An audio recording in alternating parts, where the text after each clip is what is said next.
When my parents heard we were moving to Las Vegas, not only were they convinced that I had done the dumbest thing ever, but now he's taking me to Sin City, the only place where there's gambling in the country and there's all these other criminal things going on. And off we went. And there were these teeny little buildings on the left, spaced far apart, which was the Strip. And far down, way over there with all the sagebrush rolling, were these other little tiny buildings. And that was Fremont Street.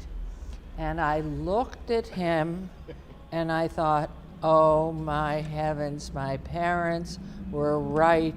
I married a complete fool. We have $87, can you go back to work?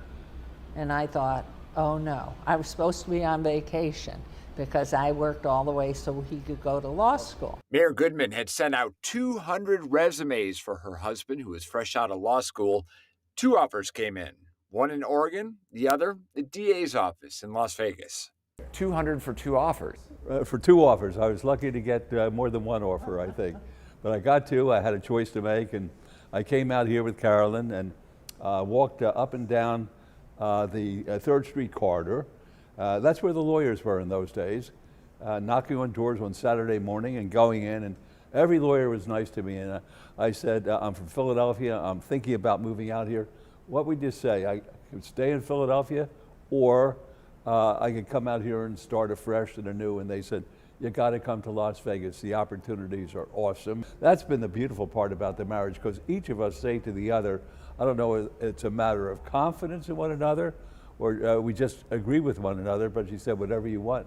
And I said, I'd like to move to Las Vegas. Mayor, when did you know that it was the right move? I think our whole lives, you put one foot in front of the other. I think we just always appreciated each little tiny thing. I'd never had a car, and in the beginning, the car we drove across country in went with him down to the DA's office, and Oscar said, you know, I think first thing we're gonna do is we're gonna get you a Volkswagen Bug.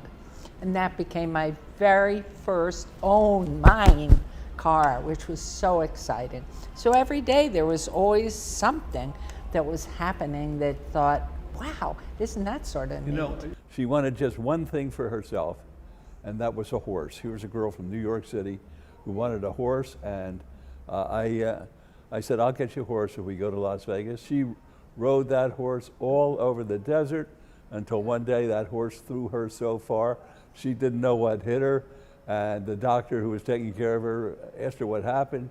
She told him, he said, that's the end of your horseback ride. And when I got out of the car to come in, he's standing at the sliding doors of our apartment, and I couldn't straighten up. I was like crumpled over because all the blood had settled. And he's standing there laughing at me as I said, I am in such pain. And he just laughed away. And I don't remember that. oh yeah, you do. I didn't get dinner that night then. No, I'm sure. The Goodmans didn't have a lot of money in those early days, but they managed to get out once in a while, and one of their stops was the Hacienda. The dealer took a liking to me. And one day he calls me up and he says, could you do a bankruptcy? Well, I had a motto in my little law office.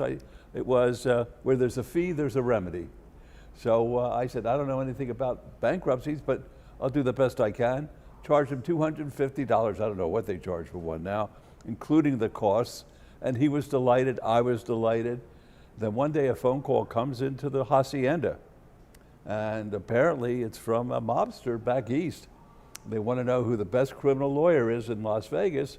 And the dealer says, I don't know whether he does any criminal work, but Oscar's a nice fellow. Why don't you call Oscar? And that's how it all started. Was there ever any concern for your safety during that time? Who, Carolyn's or mine? Both of your safety. Well, I know they weren't going to hurt Carolyn because they loved her. Okay. And she would cook for them too. Not for them specifically, but they would love to come over to the house and eat her leftovers. And with me, I had about 20 FBI agents following me every day, wanted to know where I go. So I felt fairly safe. If they were competent, most of them were not competent. And, but at least I knew I had a vanguard of FBI agents behind me. No, I never felt any danger. John, they needed me. I was the only thing between prison and their freedom. Was there any pressure, though, to make sure that they stayed free on you? It's always the pressure of a lawyer to make sure that he wins the case and the client stays free, if that's the ultimate resolution of the case. But I'd rather see, I really mean this, I'd rather see 12 guilty people go free than one innocent person go to prison. I really mean that. And he's probably appeared in every state in front of juries everywhere, and he was the Lone Ranger. There were always teams of lawyers against him, and it's been a remarkable career.